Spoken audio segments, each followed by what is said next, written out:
Hola, bienvenido. Welcome, welcome. I'm here with the song Puertas Abiertas. Oh my God, hello, hello, hello. Thank you guys. Thank you for joining me today. One more edition of Puertas Abiertas, your real estate show, everything real estate related. Again, I want to remind everybody again, our number for the station is 407-476-9059. You know my email. You should know it by heart by now. puertasabiertasshow@gmail.com. My name is Maricarmen Rodriguez. Right behind all the cameras and all the things is Jose Batista, producer of this amazing show and many other shows here in GKI Radio. And, we're having a conversation the other day, guys, about everybody's talking about how expensive gas is. We're all suffering with this gas being so high. Oh my God, I used to fill my tank for $30 and now it's almost 60. And, funny enough, I've always said that people just don't understand how anything and everything happening in the world somehow also relates to anything that has to do with the housing industry. The housing industry, whether it's from COVID, remember when we used to have the short sale, when the market fell down with all the banks, when there was I think in the 90s, there was something with construction and things were being shortage. Guys, everything in the world also reflects in anything and everything that has to do with our industry. And I'm going to tell you why. Right now, we have a specific situation in the United States, which is a little bit of a shortage of properties, right? We have a limited inventory. That's why we're calling it more of a seller's market. But we have a shortage. What's happening? Our developers are going out there and developing, whether it's for rentals or to turn around and sell single homes, townhomes, condos, whatever they're building, right? You have to think of something. Another reason why our prices are also high is not only the shortage in the demand, is that the developers that are developing and building right now, what do you think is happening with this increase of price of gas? And we just came out of a pandemic. So there's a war happening right now. Unfortunately, you guys all know what's happening with Ukraine. I don't want to make this into a political thing. Everybody who knows me knows exactly where I stand. I am Cuban born, family from Spain, so I don't need to say any further than that. But this gas increase also due to this war and things that are happening, we're coming out of a pandemic. This is also increasing the prices of all the materials. The pandemic made us stop because nothing was moving, nothing was happening. Everybody was in a standstill. Now the production is revving up. But what's happening with that production that's revving up? We already heard. Shortage of people, moving the stuff, and now the gas. I almost said something that even though I know we're an internet radio, I want to make sure that, we keep it clean. This gas increase has also made it an increase when it comes to the housing part of it, because that developer needs to guarantee you that they're going to start building the house today and your home is going to be delivered in 6 months. They don't know what's going to happen in those 6 months. They have no idea if all of the material that they have priced based on today is going to be here.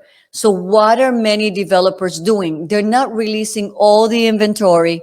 They're not releasing as much inventory as they would normally, because they don't know if this increase is going to continue for them to have materials, to bring the material.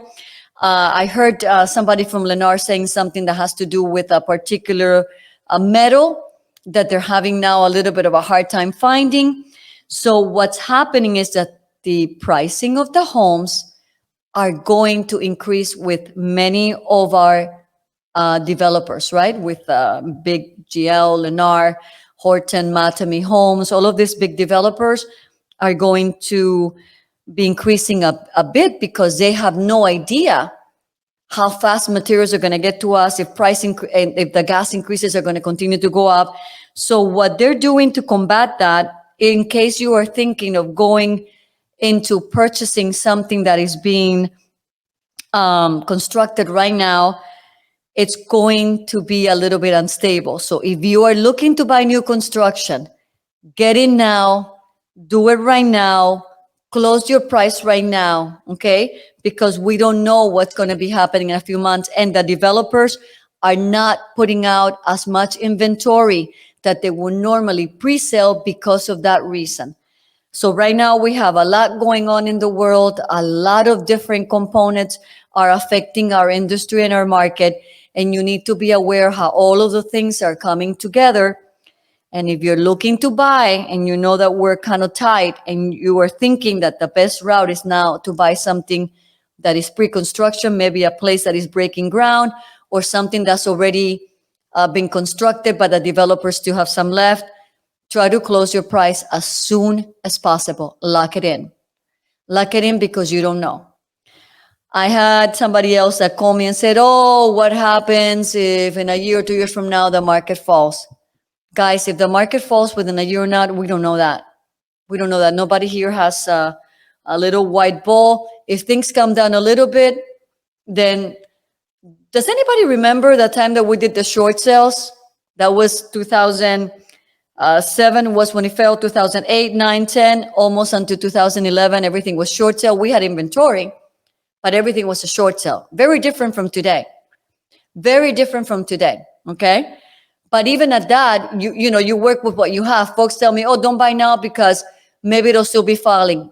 Could be, but if you're renting somewhere, you're putting the money out. And if maybe, God forbid, the market takes a little bit of a dive in a year or two from now, what does it matter if you were renting? If you're renting, that money was out there.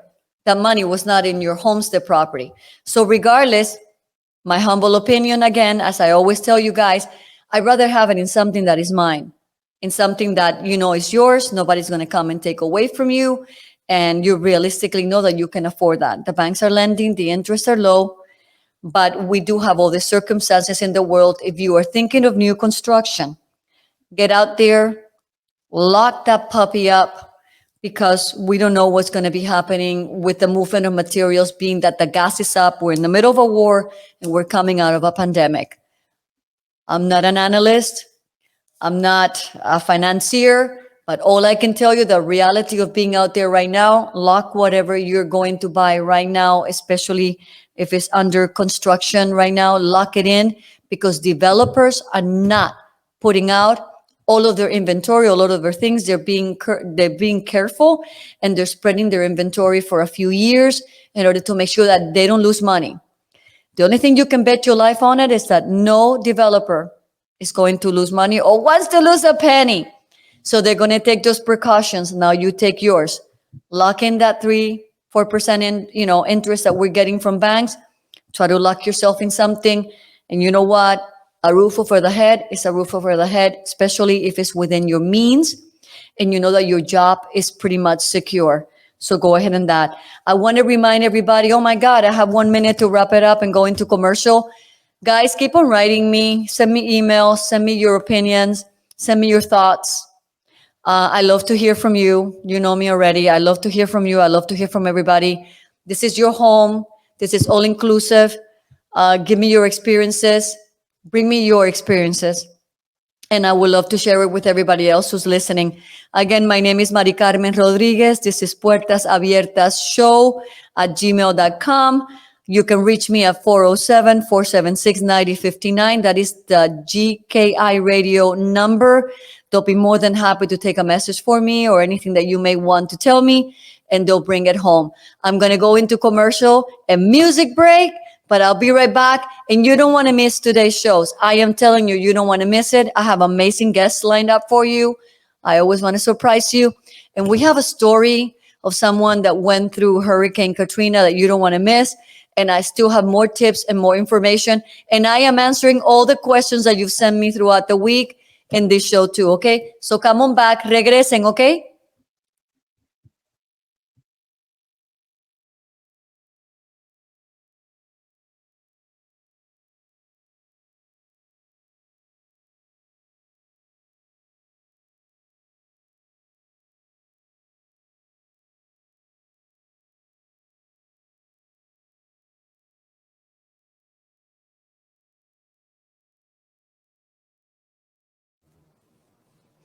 Welcome back. Puertas abiertas. En Puertas Abiertas, there's a hand and smile for you.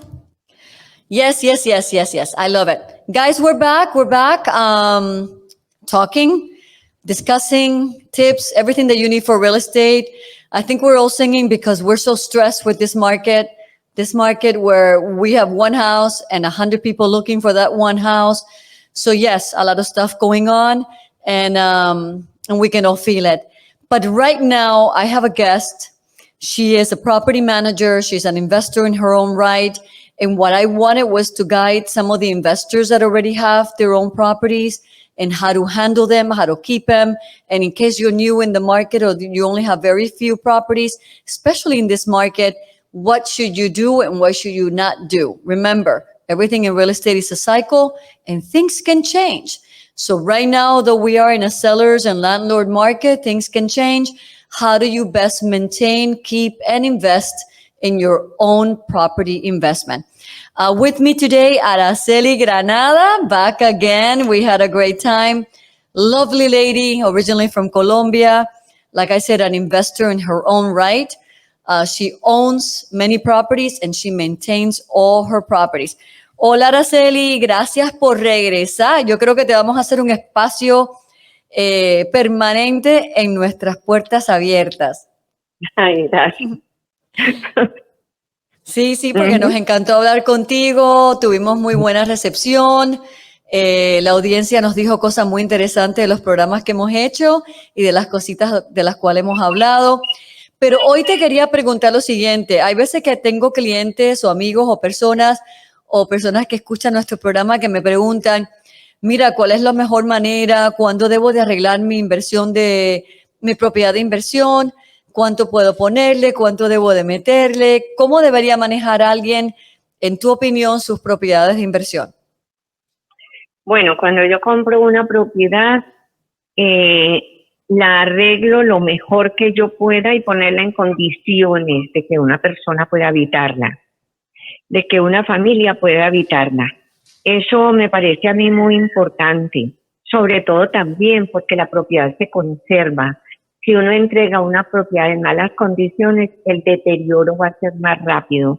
Eso es Entonces, verdad. yo pienso que la propiedad debe estar bien organizada, hay que visitarlos con frecuencia para ver cómo la están manteniendo, cuál es el mantenimiento que les dan. Sobre todo, hay que revisarles mucho el filtro de aire del aire acondicionado, porque generalmente la gente no lo cambia. Y eso hace que la máquina se dañe. Y realmente... te interrumpo un segundito con eso, que yo siempre le quería decir, en todos los contratos que yo siempre hago de lo que tiene que ver con manejar una propiedad, yo pongo como parte del contrato, para aquellos de ustedes que hacen sus propios contratos, yo siempre pongo cambiar el filtro y usar el liquid plumber para mantener todas las tuberías limpias. Eso es parte del contrato que siempre se hace y se pone. Continúa, por favor. Pero fíjate que siendo parte del contrato, hay gente que no lo hace. Eso es verdad. Entonces, uno tiene que estar pendiente para que no le toque reparar una máquina con frecuencia. Bueno, aparte de tratar de entregarlas en un buen estado, estar revisándolas que se conserven. Si hay algún daño, pues mirar a ver a quién le compete, porque si es un daño pequeño de menos de $175, les corresponde a ellos. Claro, Realmente, porque en su contrato, para el público que sepa y entienda, en los contratos de renta se pone siempre quién es responsable por qué. Vamos a decir quién es responsable de los equipos eléctricos, de la electricidad, de la parte interna, parte externa, seguros, todo lo demás. El contrato siempre especifica todo eso. Y lo que usted está hablando es el contrato donde se pone la parte de quién es responsable por el mantenimiento o reemplazo de una pieza o de un equipo. Eso normalmente, como usted acaba de decir, es muy común para nosotros los realtors que mantenemos propiedades, es poner en el contrato por debajo de esta cantidad es siempre responsabilidad del tenant por encima de esta cantidad es siempre responsabilidad del dueño, al no ser que se hizo algo que no fue, que se rompió no por el uso diario de una pieza, sino porque alguien la abusó o la maltrató o la rompió por gusto, ¿no? Sí, esa parte hay que mirarla, pero si es un daño que se produjo por uso, pues debe arreglarse. Las paredes internas corresponden a ellos, por lo tanto, pues ellos nunca deben pedirle a uno que les pinte el apartamento porque uno lo entrega en buenas condiciones y para eso hay un depósito. Si no están las paredes en buenas condiciones, entonces se saca de ese depósito para la pintura. De todas maneras, el tenant debe ser tratado con mucha cortesía, atenderle cualquier solicitud, orientarlo en lo que él de pronto no sepa. Si hay cortesía y hay una buena relación, con toda seguridad, el negocio va a estar por mucho tiempo. Eso es verdad. Voy a traducir un momentito en inglés, porque hemos dado tanta información tan buena en español y no quiero que la gente que a lo mejor no hablan el idioma pierdan, porque has dado información muy interesante y muy buena que todos debemos conocer. I'm going to translate a little bit in between because I don't want to forget all the amazing information that we are putting through here and that Aracely is just reminding us. Normally, when we realtors do a contract, a lot of stuff is in our contract. A lot of defined guides are in our contract on who takes care of what, who's responsible for what. But when you are dealing with your own property that you are handling yourself, what Aracely is kind of like saying in that in her experience with her property, she likes to treat her tenants with kindness. She likes to educate them, and she likes to talk to them in who is responsible with what, and that is also clear in the contract. And even sometimes when things are clear in a contract, folks can forget. And I want to remind you that it's so important to change the filters for the AC, because otherwise you ruin the AC equipment. That every 6 months you should do a cleaning of your AC, because that keeps the machine running in the best condition. I always also like to add liquid plumber to that list because it keeps all the plumbing clear and fine. There's a lot of things that happen. Let's say, okay, who's responsible when an equipment breaks down? When your refrigerator, your dishwasher, something breaks down. Normally that is defined in your rental contract. If you look in your rental contract, you would always see who is responsible for what and from what price are you responsible. Normally in our contracts, we put anything $175 or $200, the tenant is responsible. Anything over that, the owner is responsible. When you say responsible, that is if the machinery or the equipment was not broken on purpose or not given the right maintenance that you were asked to do during the contract, and now it's broken. So as long as everybody does their part, then the owner is responsible for anything that breaks due to regular use, and then the tenant is responsible for anything that needs that fixing because the tenant is the one that is using it, right? What else? She said, okay, AC filters. Oh, very important for all those independent landlords. If you are taking care of your own property, what our investor Aracely Granada was also reminding us is that give the property in the best condition possible. Because if you don't, it's going to deteriorate even faster. People think, oh, I'm not going to fix it. It's okay. You know, the market is hot. People should take it the way that it is and be thankful. Whatever you give that is not in great conditions, that condition is going to deteriorate because it was not in good conditions to begin with. And now with daily use, it's just going to get worse. Is that feasible for you as an investor to have to fix it at the end? Now you're going to have to probably replace more things or make things new, because otherwise nobody wants to live in a place that is falling down if they have other options. I'm going to take a second to thank my guest. Aracely, muchas gracias. Estuve traduciendo toda la información bella que me dijiste. ¿Tienes algo más que decirnos en el último minuto que me queda? Bueno, de todas maneras, también hay que estar muy atento 2 meses antes de renovar el contrato o pedir la propiedad. Muy buen punto. Muchísimas gracias. Lo voy a traducir inmediatamente. For everybody handling your own rentals, remember that according to the law, 2 months before your contract is up, you must give notice on either direction for your tenant to tell you that they're leaving or for you to say to the tenant, hey, listen, I'm going to sell, I'm going to rent to somebody else, or to do any changes to that contract. You must do that according to the contract, which is usually 2 months before that contract is due.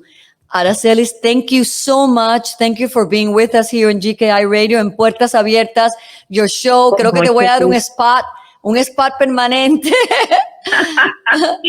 Muchísimas gracias. Maricarmen. Besos. Thank you, guys. Thank you for joining us. I hope you wrote down all those tips, all of your investors and property managers handling your own property. Any questions, you know where to call me.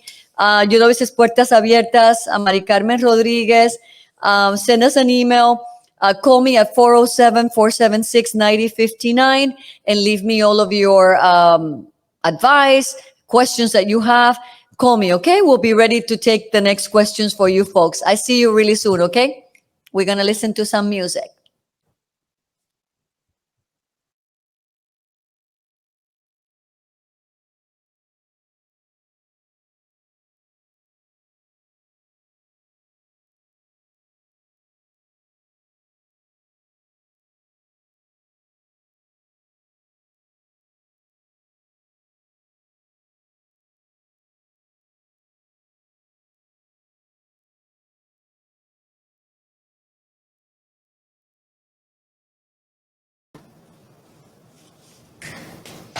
Hey, the conversation continues. Thank you for joining us back. This is Maricarmen Rodriguez. This is your show, Puertas Abiertas, or real estate related. Guys, you know, I love to hear from you all, good or bad. I want to hear.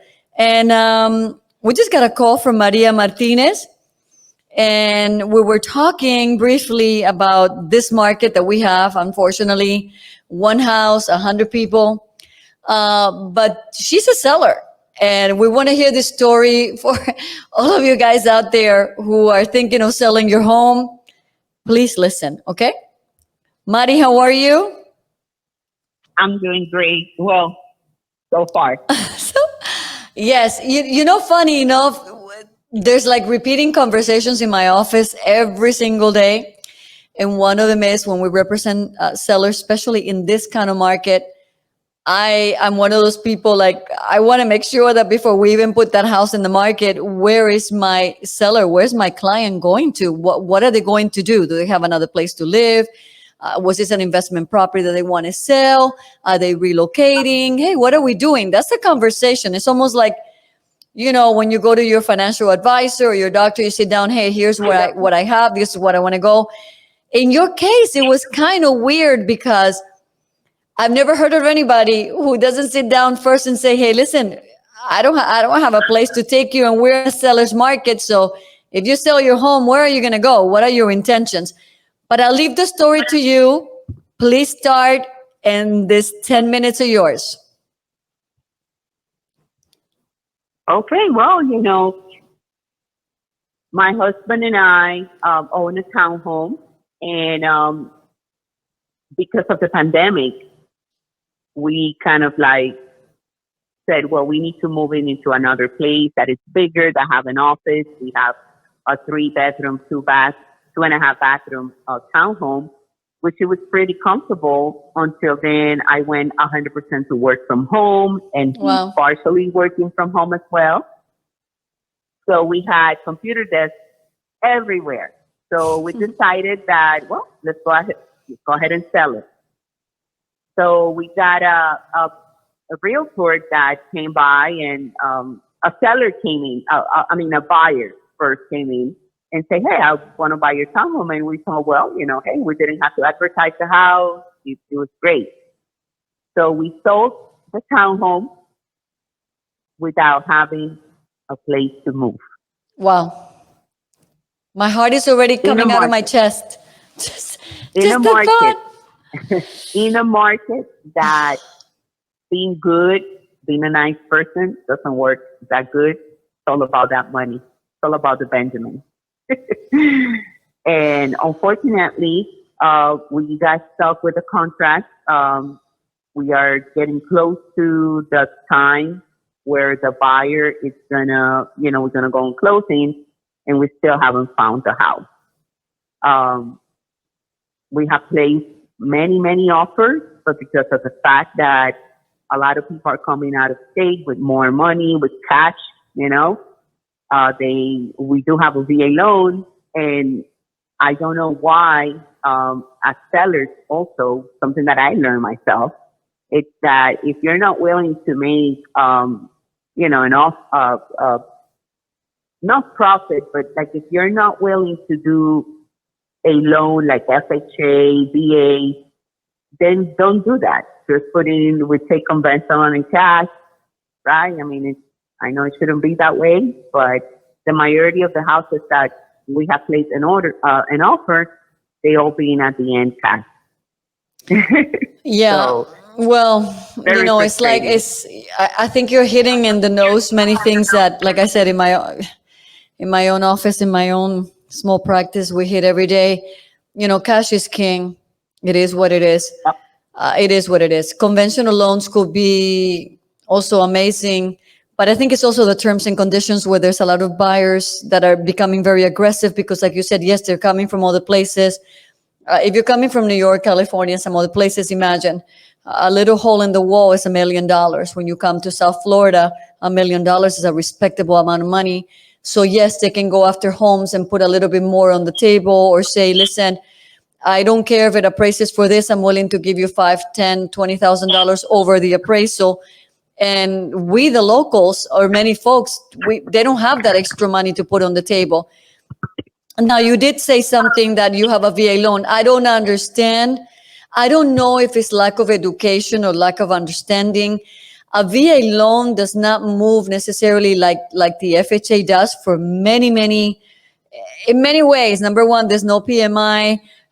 You don't have to, there's no deposit that is required from VA loans because it's 100% guaranteed by the government. They're a little bit not as stringent in their appraisals, I would say, as the FHAs are, because in FHA, everything has to be functional. And again, once an FHA loan is an appraisal is given, that home sticks to that appraisal for 3 months. I don't believe that is the case in a VA loan. A VA loan doesn't stay, the appraisal doesn't stay with a property. People can still move it. A VA loan could be up to $765,000. An FHA can only go up to $460,000. So I see a VA loan as something a little bit more stronger. It's a lot stronger. So if I was receiving an offer that was VA and I don't have cash, or I don't have somebody who's giving a tremendous, huge down payment or giving me terms on a listing that I have, I would definitely work with a VA loan. The other thing that you mentioned is that I don't understand, and if we have fellow agents listening out there, oh my God, guys, same way you tell your buyers, you must be strong, you must put a little bit over asking, you must give something on the table, you must do all of these amazing terms in this market in order to win, a contract. Can you please have the same mercy for the sellers that you're selling, at least on a minimum, to make sure that they do not accept the contract if they're not under contract somewhere else, or unless they're relocating somewhere else and they're fine, or they have another property, because folks, it's taking 2, 3, 4 months to find a property and to close a deal. So you just killed that seller. I don't know how I'm going to say that, in which way I'm going to say it. Do not do that to your client. Do not make a commission, put a property, put people getting out of their own home, and now they don't have a place to go. Make sure that you know what your client wants to do. So what are you guys doing right now? Are you working with multiple agents? Are you accelerating? What is your plan right now? So right now, basically, we're just working with 2 people, and the winner will be the one that get us into our home. Okay. We have less than whoever can get it. Okay. Because I want to be faithful, because you want to be do clean business. Yes. But at the same time, the houses can come in the market today and within hours they're already sold. Correct. And which is something that I, as a seller, didn't think about. And when with the first pretty much buyer, we could have made more money in our townhome than what we are making. And we went with our hearts because the other person is also a veteran and it's the first time home buyer. And we know how hard things are, but we didn't think about ourselves. And I learned, me and my husband learned that sometimes you got to be a little bit more thinking about the money other than doing good to others, even though it's not supposed to be like that. Well, it's a combination. It's a combination. I see where you were stuck because you're a veteran yourself, but it's a combination of both. You want to help someone, but at the same token, you don't want to be disadvantaged. I think that's where the problem lies. It's not that you win. Maybe it's okay if you didn't earn maybe as much, but now the problem that you have is a disadvantage that this person's going to move in and you have no place to go. And I'm sure that could have also been negotiated where you would have said, I need at least 3 months in my house, or you know what, I need to be here until I secure another place. And those should have been the terms that you've negotiated, even more important than making a little bit more money. Well, I want to thank you. I don't know how this time just flies every time that we have guests here. I want to thank you so much. I hope you find your place before all the contract is over. I really wish you the best. And we're going to see what we can do about helping you also with that. So, hey, folks, we're going to be right back. They're telling me I only have a few seconds left before we go into commercial. We're going to be right back. Remember that we play a lot of music in our commercials because we want you happy and tuning in back. This is Mari. This is Puertas Abiertas on GKI Radio. Come on back because we have a lot more talk for you, okay? See you soon.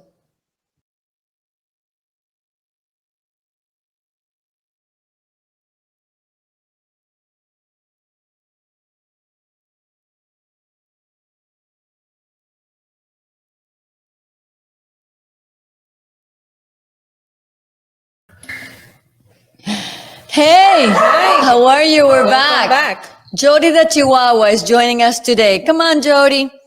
You know, Friday night here with Janet and Mari, Puertas Abiertas, your real estate show. Anything and everything real estate, no question is out of bound. Keep on coming. I'm sorry, keep them coming. I think I should change to alcohol instead of water. Here we go. It's just a Friday night. I mean, we were working all day, but it's so lovely to be here with you guys and to be part of this beautiful family here in GKI Radio. And our producer, Jose Batista, always with us every single week. And guys, I hear that we have a lot of good questions this week. Yes, we making do. me work. So here we go with the first question, Luna. What should I disclose to a potential buyer? Everything. Everything. Listen, you need to disclose to any buyer anything that is material to the sale of the property, which means condition, structure, issues like that, okay? That's right. What you don't disclose is anything that is personal. That's right. Anything, let's say the reasons why you're selling or this and that, your financials, nobody's business. What you do personally or the reasons why you're selling or not selling. Yeah, I actually had somebody ask me if they have to disclose if there was a death in the property. Technically, no. No. Nothing like that gets disclosed because at the end of the day, that's nothing to do with the condition of the property or material to the sale of the property. In other words, that's not going to encumber on title. It didn't make the property, the roof fall down. It didn't hurt the structure. So no, if you guys are worried for other reasons, like crime or something, that's something else. But no, if a person passed away, you know, peacefully in a house, that does not affect the sales of the property in any way. Again, nothing. What we cannot do is say, no, that there's a hole in the floor and you want to put a carpet and you've already told me. And I said, no way, because that's not ethical. Disclose it, show it. Hey, it's a seller's market. And even if it wasn't, you disclose it, let people put an offer. They know what they're putting an offer on. And at least, you know, you don't have your office falling for different reasons. When the inspection's going to come, people are going to notice if something is wrong. So you want to get the hit now, you want to get the hit later when they ask you again. This is weird times because it's a seller's market, but still you're going to go through inspections and an appraisal unless you're selling cash. And then they see what it is and they're going to buy. But please disclose everything. It's just better. Just nothing else personal. That's it. Exactly. So here we have Weston. What is the difference between a listing price and a sales price? The listing price is normally the price that you guys see when a property is being put in the market, right? It's the listing price is what they think that the property should be worth or what somebody thinks that they can sell it for, right? Exactly. It doesn't mean that it's going to happen in either direction because in this crazy market, it could be over what you're thinking that, wow, it's a lot and somebody still bids you over, right? That's right. But that's the difference. It's the price that you're placing the property in the market and then the price that the property ends up selling for. Because maybe something came up in inspections or something came up in appraisal or some conditions may have changed and you guys are negotiating. So yeah, that'll be a little bit of a difference. Or like I said, in this beautiful market of sellers, it could be selling over the asking price. But keep it in mind that then afterwards, comes inspections and appraisals and all of that stuff. And you should negotiate.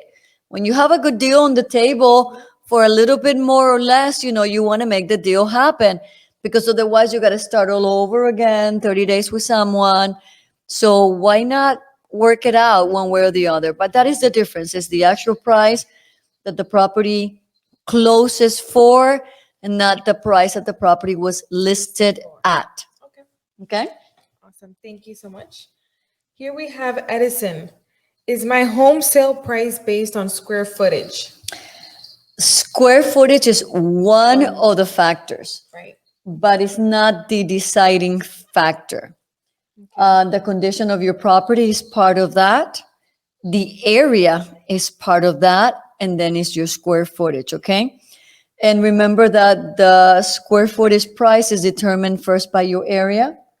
And then the, condition, of course, of the property. And of course, how big your home is, right? So yes, having more square footage is nice because you're going to get more money. Right. Simple. Even if you have two perfect homes, but one is 1,500 and the other one is 2,000 square feet. Of course, the one for 2,000 square feet is going to sell for more money because you do have another 500 square feet, which is actually like 2 bedrooms and 1 bath extra, right? So yeah, of course, you're going to sell for more, but it's one of the deciding factors of price. It's not the only deciding factor of price, okay? Okay. Here we have next Byron. Should I price my house higher to leave room for negotiation? Yeah, you could.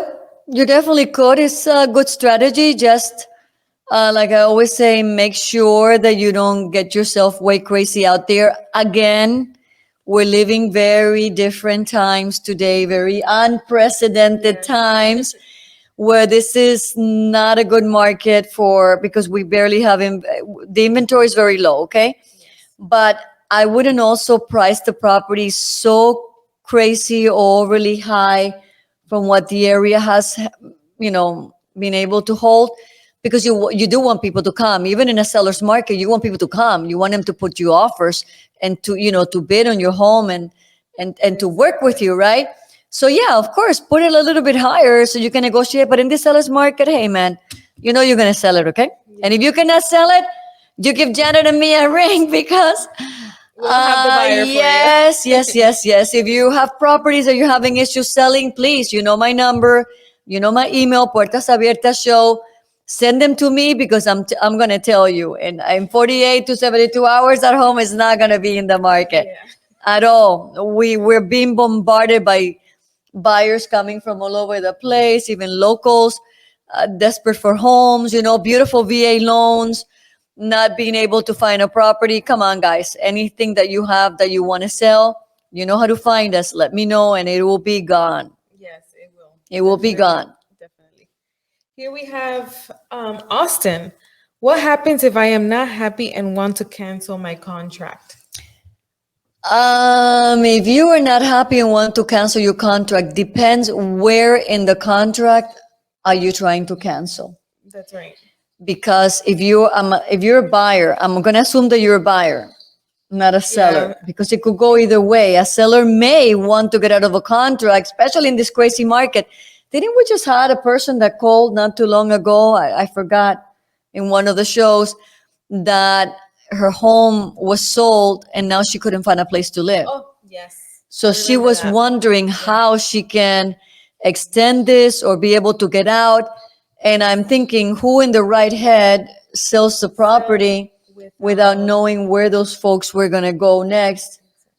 I mean, that's crazy. That is crazy. But that's a seller trying to right now see how they can get out of the contract. I don't know. I didn't get that much detail. But if they have done everything and the buyer has not done anything to default and everything has taken place, oh my gosh, that's going to be a tough thing because you cannot get out of the contract after everything has taken place. Now, if you're a buyer and you're trying to get out of a contract, then you know that you have your inspection periods, that if you do them right, you report whatever you find at that time, you can get out of the contract if you feel like there's too much fixing to the property and it's not what you thought it was going to be. But you have to give all those notices according to the dates in your contract. Yes, dates are important. Right. If you say you're doing inspections in 7 days, you must finish those inspections in 7 days. If you have now a particular number of days in which to report what you found in those inspections, you must do that within that time. Other time that you can get out of a contract if your buyer is through appraisal. If it doesn't appraise and you have an FHA loan, VA loan, or maybe even a conventional loan, 5, 10, 15%, and this property is just not getting there and you don't have the funds to cover any discrepancy, yes, because you're subject to the appraisal and you're subject to getting a loan for that. I don't think we have time for any more questions. They're waving me like this.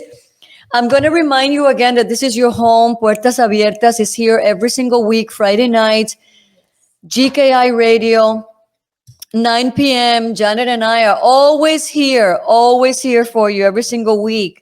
We're available. Yes, tips, information, stories, keep them coming. Bring them in, please.